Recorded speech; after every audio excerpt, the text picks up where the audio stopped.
आते आते तो आता है कि कोई भी विदेशी आक्रांता भारत में स्थापित नहीं हो सका, लेकिन इतिहास कहता है यहाँ पर हूण आए, यहाँ पर शक आए, यहाँ पर डच आए, यहाँ पर फ्रेंच आए, यहाँ पर तुर्की आए, यहाँ पर तार आए, लेकिन कोई भी यहाँ पर स्थापित नहीं हो सका। या तो वो इसकी संस्कृति में समावेशित हो गया या फिर यहाँ से वापिस चला गया। ऐसा इतिहास अपने को मिलता है। तो फिर क्या मिलता है इतिहास में?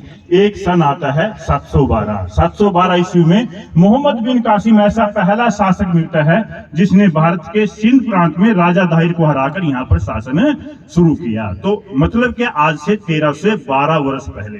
तो यदि हमारे को पूछे कब गुलाम शुरू हुआ, तो राजा जो अपने दाहिर को हराकर मोहम्मद बिन कासिम ने पहला शासन शुरू किया, अर्थात गुलामी की शुरुआत 1300 वर्ष पहले शुरू हुई। उसके बाद फिर मोहम्मद गजनी लगभग 1000 में, मोहम्मद गौरी फिर 1200 में, फिर उसके बाद खिलजी वंश, उसके बाद तुगलक वंश, उसके बाद गुलाम वंश, उसके बाद मुगल वंश, मुगल साम्राज्य, और फिर उसके बाद मुगल साम्राज्य लंबा काल 350 वर्ष, उसके बाद 200 वर्ष अंग्रेज। मैं ब्रीफ में बहुत जल्दी से जा रहा हूं, लेकिन आपको संकेत करता जा रहा हूं कि गुलाम कब हुए, कैसे हुए।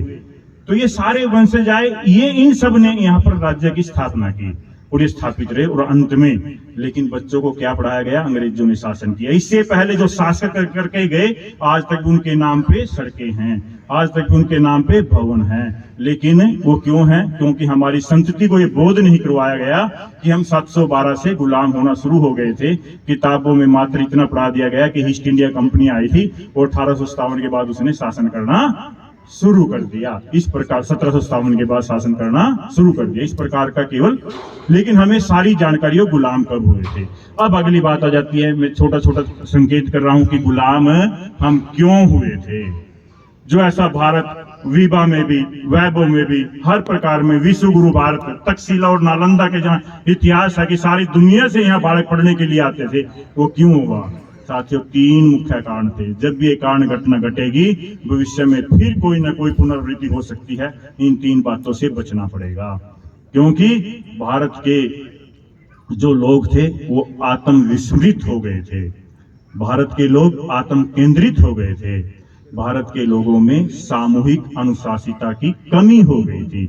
ये 3 मुख्य कारण थे कि हमने अपने गर्व की बातें भूल गए थे, हम आत्म केंद्रित हो गए थे और हम सामूहिक निर्णय लेने में सक्षम नहीं थे। मेरे पड़ोस के राजा पर कोई अत्याचार होता था, कोई उस पर आक्रमण होता था, तो मुझे कोई चिंता नहीं होती थी, मैं अपने मौज में मौज थी। मुख्य रूप से ये 3 कारण हमारे गुलामी के रहे और इन 3 कारणों के कारण हम गुलाम हुए। और अगली बात पे आता हूं कि जब भारत गुलाम हुआ और जब भारत आजाद हुआ, कैसा भारत हमारे को 15 अगस्त 1947 को मिला। 2 मिनट में ये बात करता हुआ और आगे बढ़ता हूँ, अपना विषय समाप्त करता हूँ। ये महत्वपूर्ण बात है। मैंने आपको कहा कि हमें भारत कैसा मिला, हमारा भारत कैसा था, ये मैंने आपको पुराणों का, शास्त्रों का ऐसा वर्णन किया है। लेकिन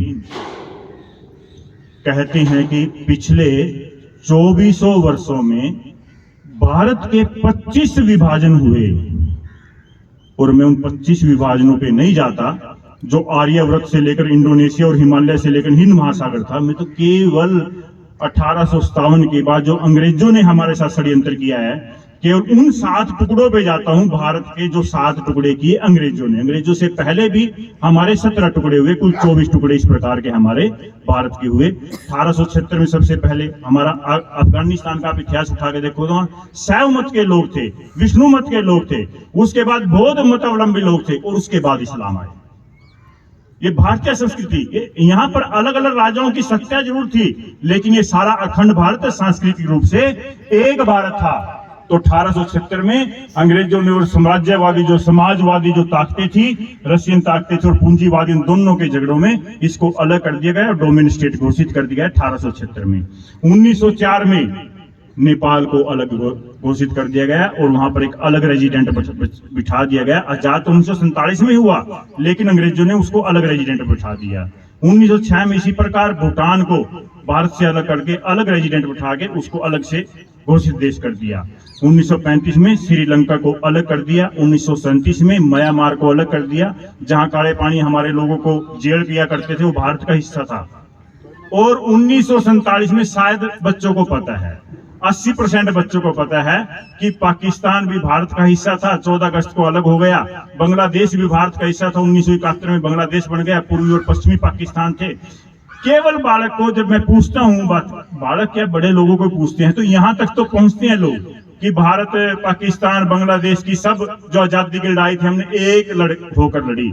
लेकिन पिछले 2400 वर्षों का इतिहास जब हम बच्चों को यही नहीं बताएंगे हमने जाना कहाँ है, जब हम अपने देश के नागरिकों को लक्ष्य ही नहीं पता होगा हमें जाना क्या है, हमारी जेब में क्या था, हमने क्या खो दिया है और हमने क्या पाना है, तो वो लक्ष्य कैसे निर्धारित करेगा।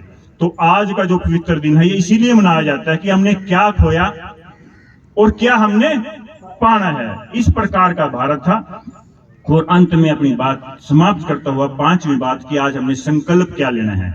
आज हमने संकल्प लेना है कि जब भी कोई संकल्प लिया जाता है कि हमें ये करना है, वो सिद्ध होता है। ऐसे सिद्ध हुए भी हैं। जर्मन का उदाहरण देता हूं। पूर्वी जर्मनी और पश्चिमी जर्मनी के बीच में बर्लिन की दीवार बना दी गई, लेकिन 1989 में वो तोड़ दी गई। दोनों जर्मनी एक हो गए। वियतनाम 2 देश हो गए थे, आज वियतनाम दोनों देश एक हो गए हैं। अपने ही देश का उदाहरण देता हूं। 1905 में बंग बंग आंदोलन चला, बंगाल को अलग कर दिया, वंदे मातरम का वहां से उद्घोष हुआ वंदे मातरम का, और 1911 में दोबारा सर्कुलेशन अंग्रेजों ने निकालना पड़ा कि बंगाल भी भारत का हिस्सा है। भारतीयों ने संकल्प लिया कि भारत का हिस्सा हम इसको अलग नहीं होने देंगे।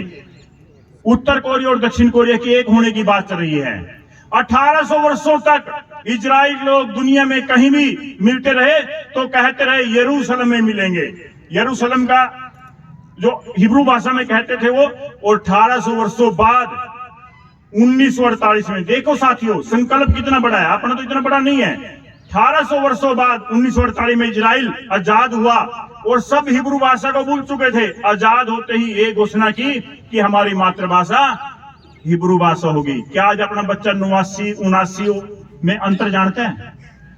हमें 77 साल आजाद होते हुए, आप अपने बच्चे को घर जाके पूछ लो 69, 79 और 89 लिख के दिखा दो। तो क्या जब संकल्प करते हैं तो इजराइल भी हुआ। हमने संकल्प किया कि 370 और 35 को तोड़ेंगे, 72 वर्षों बाद संकल्प की सिद्धि हुई। संतों ने मुनियों के अगवानी में संकल्प किया कि भारत में दोबारा राम मंदिर बनेगा, हमारी आस्था का प्रतीक है। 496 वर्षों बाद राम मंदिर का निर्माण हुआ। आदरणीय सज्जनों, मैं आपको सारा जो विषय रखा है और इस विषय को यहाँ पर छोड़ रहा हूँ। जब इस स्थान को छोड़ें, एक संकल्प लेके जाएं। हम 15 अगस्त को क्यों मनाने के लिए आए हैं? हम 15 अगस्त को इसलिए मनाने के लिए नहीं आए, हम गीत और गाने केवल गाने के लिए नहीं आए, हम केवल मिठाई खाने के लिए नहीं आए हैं कि हम 15 अगस्त को आजाद हो गए। हम 15 अगस्त को इसलिए भी यहाँ पर उत्सव मनाने के लिए आए हैं कि हमारा भारत एक अखंड भारत था और हम संकल्प लेके जाते हैं कि भारत के लिए अपना जीवन जिएंगे, राष्ट्र के हित में होगा जो वो करेंगे। हमेशा इसी प्रकार का चिंतन करेंगे, इसी प्रकार की अपने अंदर सोच रखेंगे। ज्यादा विषय ना लंबा करते हुए मेरे को इतना ही बोलने के लिए बोला गया था, इतनी अपनी बात रखते हुए और आगे पूज्य संत हमारे को आशीर्वचन देंगे ही। इसी के साथ अपनी वाणी को ही विराम देते हुए एक बार आप सबसे फिर भारत माता का वंदन करते हुए, भारत माता की जय हो, भारत माता की जय हो, वंदे मातरम।